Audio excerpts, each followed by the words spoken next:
Bag, I want the bag. Work my way from a garden to a track. Flip it from a track to a plot full of acres. Do it for the farmers and producers and the makers. What we even here for? Occasionally I ask it. I know it's more than struggling, anticipating the casket. Reap what we sow, I'm trying to fill up my basket. Life's a plantation, I self-law and master. Over the plot, I've been granted on this planet. Now it's slanted, cause the chosen been supplanted. But if you overstand it, it was spoken. Fractured, but we ain't broken. Even though some would rather play the role of token, we growing. Black through the essence of our presence. We carry the blood of gods, we carry the mind of peasants.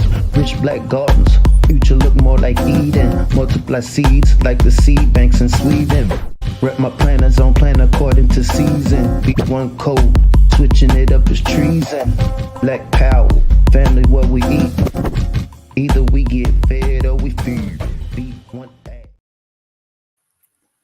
What's going on? What's going on? What is growing on? Welcome to B1AG Daily Bread Podcast. I'm John Henry Harris, and we also have Farmer Brown, the MC. Welcome to the cafe. Here at B1AG, we talk about community, agriculture, food, and environment. And today we have a story that's making its rounds through the news cycle. And it's about the new Hulu documentary that's causing quite a stir amongst many professionals in the Black community. And that's about the Freaknik documentary of '94. So now today's show, we're going to talk about this Freaknik documentary, but from a different perspective. This Freaknik documentary has the community shook, but here's the real. Now, the Freaknik, I was actually a senior in high school in '94 to give you, let you know how old I am. But I was a senior in high school and I was very aware of Freaknik, but also Black College Reunion down in Daytona Beach, spring break. That was really more of my experience, which in my opinion was probably should have a million more people shook if they recover footage from that. And that'll probably be another documentary coming soon. But it has a lot of 5 prominent people in the Black community are trying to block this documentary from being shown, as they feel like they may be exposed during this documentary. And it does have a lot of people shook because a lot of our loved ones may have been captured in their younger years, in some not very compromising positions. So we're going to talk about this. And before we get started, we just want to, this started with the HBCUs. Freaknik started as a picnic designed for students who couldn't afford to go home during spring break. And it evolved into, where it started off with maybe a couple of hundred people to over 300,000 people visiting and participating in Freaknik down in Atlanta, Georgia. Now, to say all of this is that, it still centers around HBCUs. And these HBCUs are what we call land grant universities. They were the only reason why these land grant universities were even created was to give Blacks the chance to get higher education and also an opportunity to learn how to procure and nurture the land, how to grow, agriculture. It all goes back to agriculture. But it seems like Freaknik probably went as far left as you can go when it comes to the purpose of these HBCUs. So we're going to take offer a different perspective about Freaknik and even the backlash that's going on from an agricultural perspective, but also just fill you in with some real numbers. So Farmer Brown, let's deep dive on this Freaknik, bro. Willie Lynch done did it again. Divide and conquer strategy done hit it again. First, I'd just like to say peace to the B1AG family. Just when you get some positive energy going, you think about the talk of reparations, other structures of Babylon crumbling, this comes out, as if we don't already have enough divisions within the B1 community.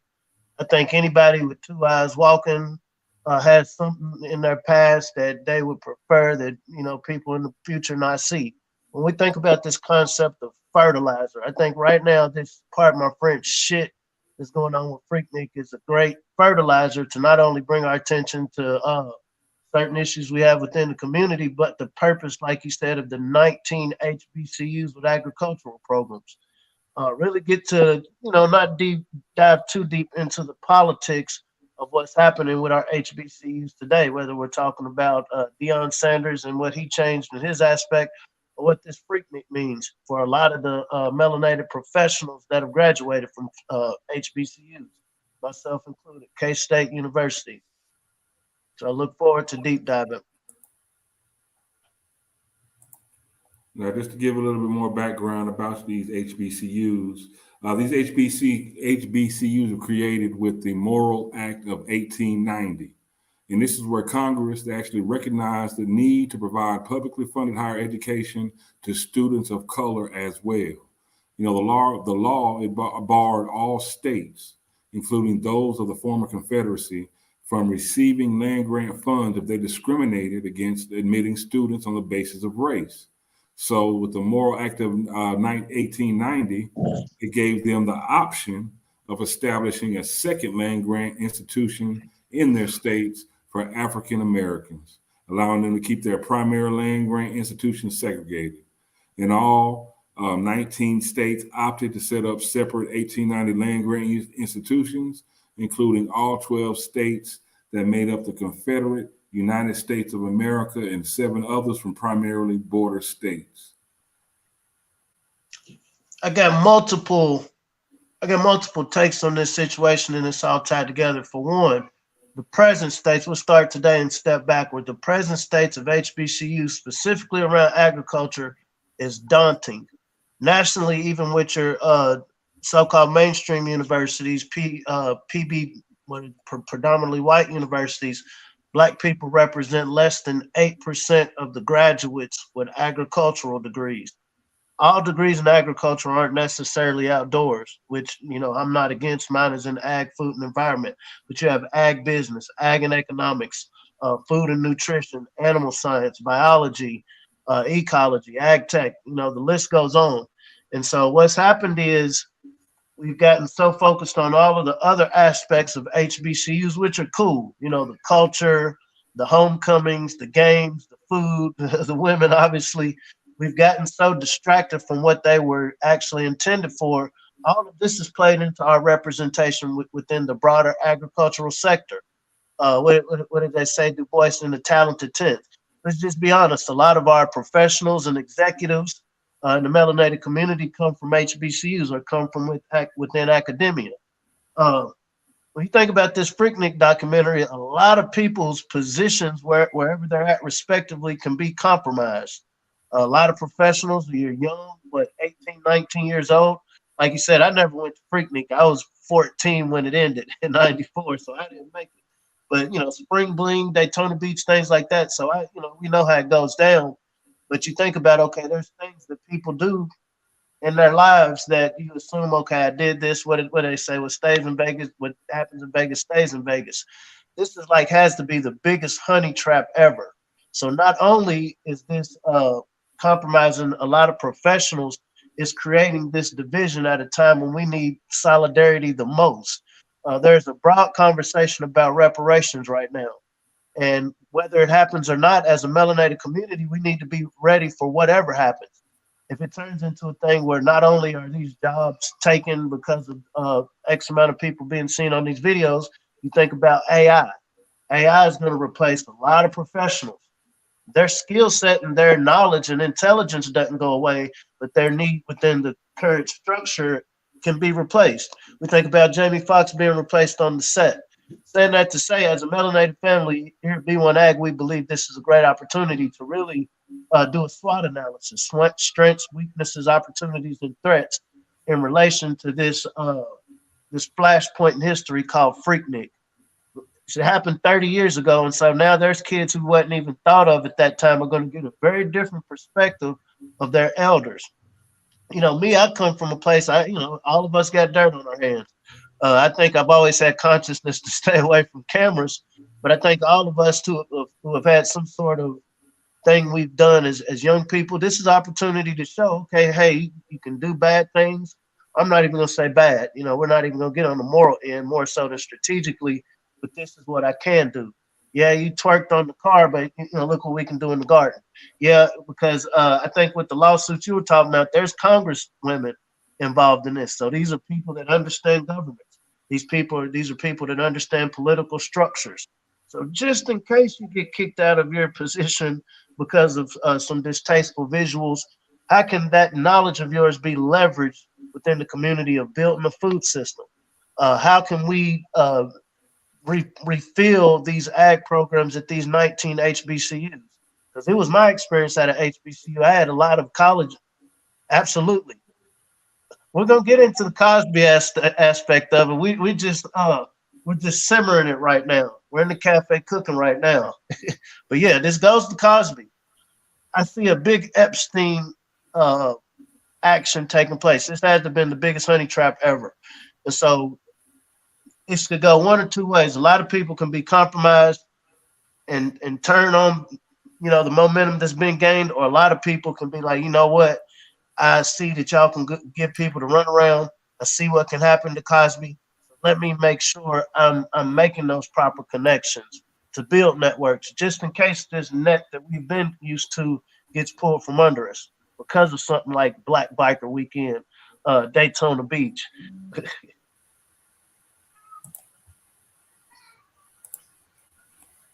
And what's crazy is like, for those that don't know about Freaknik, I grew up in the South. At this time I was in Jacksonville, Florida. So, few hours to the north, we got Atlanta. Hour and a half, 2 hours below me, got Daytona Beach. There's a lot going on back then. This is, during the height of the popularity of Two Live Crew and, bass music and club music like that, Booty Shake. All this was at its boiling point. It's at its top, at the height of its popularity. Very highly sexualized time period. Not much different from now, but different. What I hope our young people understand is that things you do that get caught on camera can come back to bite you. For instance, like in today's world of social media, all too often we see too many people exposing themselves, money, guns, drugs, illegal activities, distasteful photos. They put all these things on their own social media, thinking there's nothing wrong with it. But a lot of people in our community are shook because they did these things at Freaknik when they were young, young and carefree, never thinking that what they did would come back. For instance, like, look at this. Like, this is how Freaknik was. It's just a lot of suggestive things going on. Sometimes not so suggestive, just straight up going on, if y'all can feel me.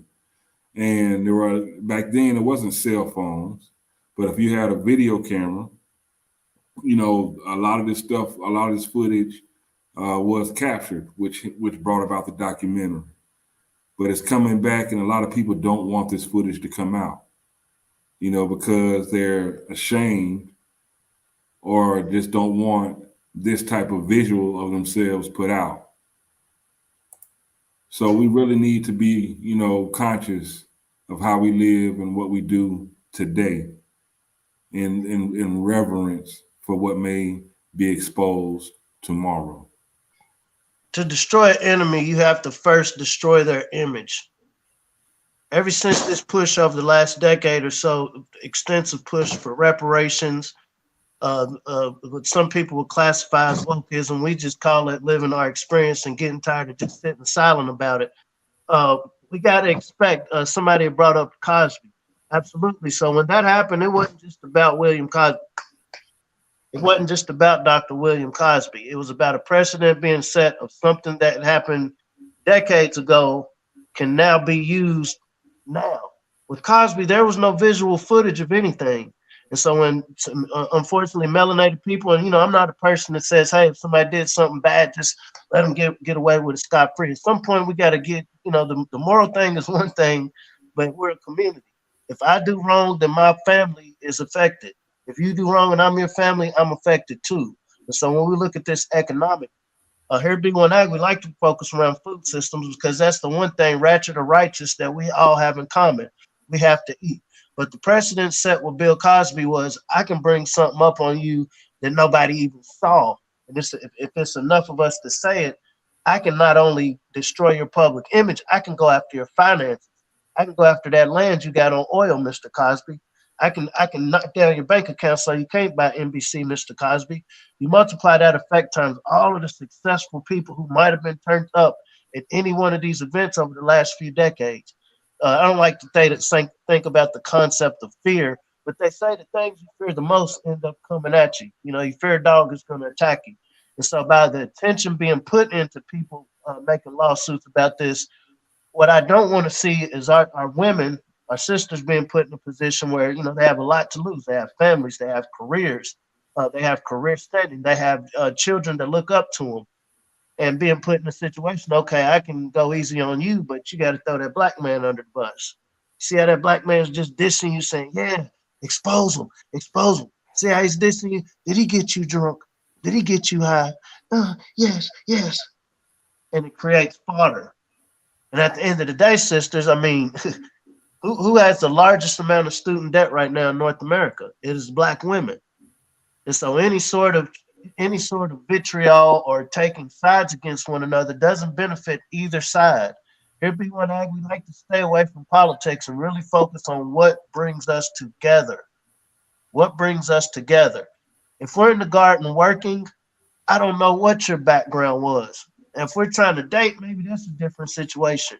But if we're talking about, hey, I know you need to eat regardless of what you've done, and you need to eat, you're a member of this economy, whether as an employee or an employer, you have bills to pay, you have mouths to feed, you have ventures, you have a life. Hey, this ag system, which these HBCUs were intentionally put in place to sustain, let's focus on that. Let's focus on getting these young kids in some of these ag programs. Let's focus on repurposing some of these skill sets that different professionals have when it comes to a food system. Because what I can tell you is most farmers I know, just in my extension experience, have second jobs. Farming isn't their primary form of revenue.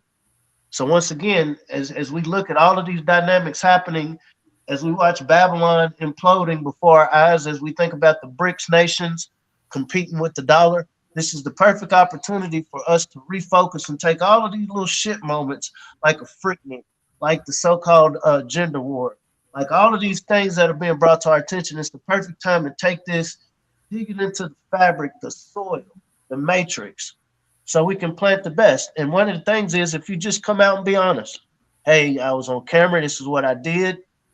It is what it is, but let's build. So here at B1AG, our thing is what is the thing? What is the codified thing to be done after this comes out, after people exposed? I'm not a proponent of anybody losing their job or way of living or the way they feed their family. But if that happens, since we happen to be in a system that will judge you based on something you've done decades ago, have we thought this out beforehand? Because somebody thought this out beforehand. Luke and Jermaine Dupri got pulled. When we think of Hulu, that Disney is part ownership of Hulu, they understand not just the fiscal, financial value of this, but socially. I keep this dog. It just keeps me a reminder of what we look like in some people's minds. A lot of people are going to support this video just because they want to see us in a disparaged position, just because they want to see us and what they see us as over-sexualized. Here at B1AG, we want to show us, working the land, being stewards of the land, regardless of our backgrounds, regardless of our criminal background, regardless if I'm promiscuous, whatever things that we're judging each other for, none of that matters when you're growing. None of that matters when you're getting food from point A to point B to the people that need it the most.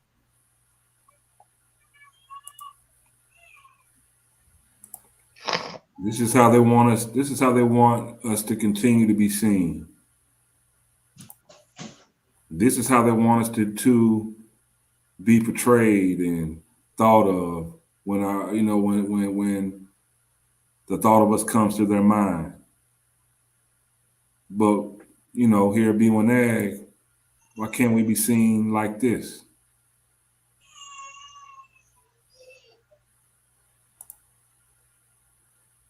What's more sexier than that? Us working together, nurturing the land, building. These are the images that we need to normalize. These are the activities in which we need to aspire to do. Build the land, get some land, feed each other. This is not going to feed us. This is not feeding us.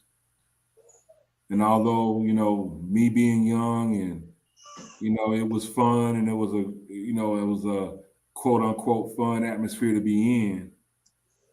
But as we get older, for a lot of people, it wasn't as fun. It's not seen as fun. It really got a lot of people shook. We're not going to be ashamed of this. This is nothing to be ashamed of.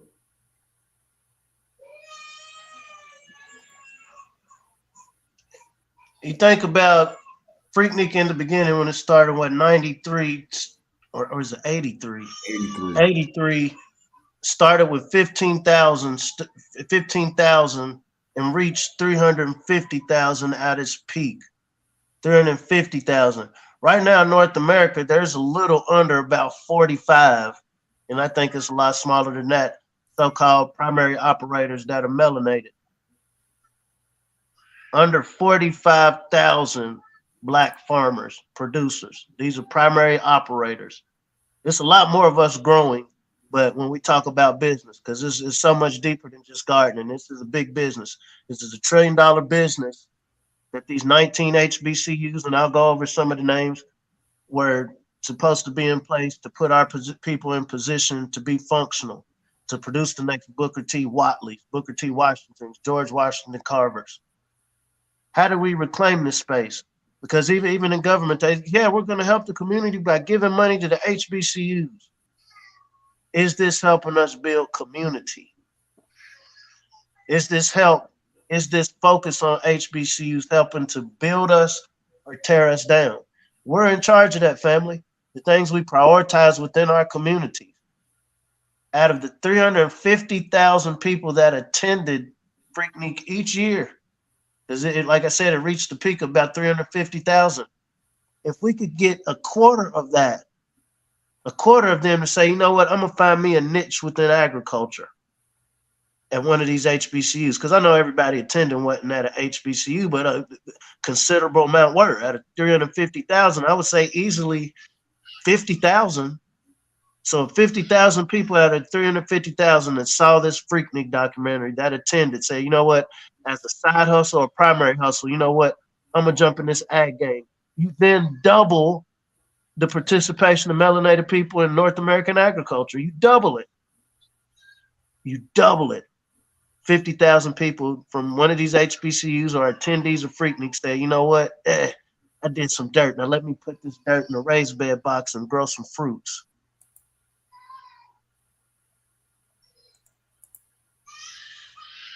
So Freaknik has got a lot of people shook. But what I really hope people are more concerned with is the fact that we don't have enough of our own people growing food. Our economy is changing rapidly, and access to good food, to healthy food, even the retail is strained in a lot of our communities. Come in here. It's strained in a lot of our communities. So let's really rethink. Let's refocus and let's reapply.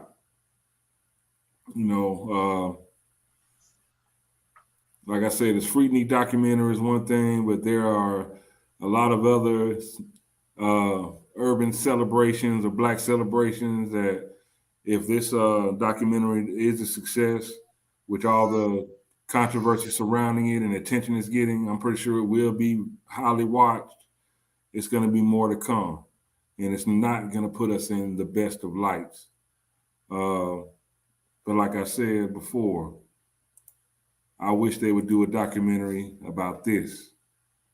Us getting together, getting Black to the garden, back to real community building, back to feeding each other, back to a healthy relationship, back to that connection with the land. So Farmer Brown, at the end of the day,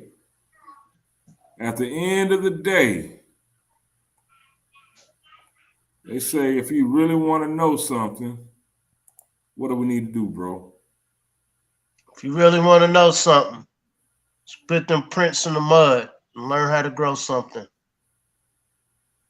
Absolutely. And here at B1AG, as always, just know that we're pushing the Black algorithm, fighting against the algorithm. So please like, share, and subscribe to B1AG Daily Bread Podcast. Like, share, and subscribe to B1AG Daily Bread Podcast. And again, we're pushing that Black algorithm, fighting against the algorithm. Peace. Pushing the Black algorithm. Ancestors, they mastered the systems. We raising your bosses, no victims. Planting that knowledge curriculum. Blessing the boots with the nutrients. The darker the berry, black Nubians. Dropping receipts like I'm Julian. The streets with that food like Peruvian.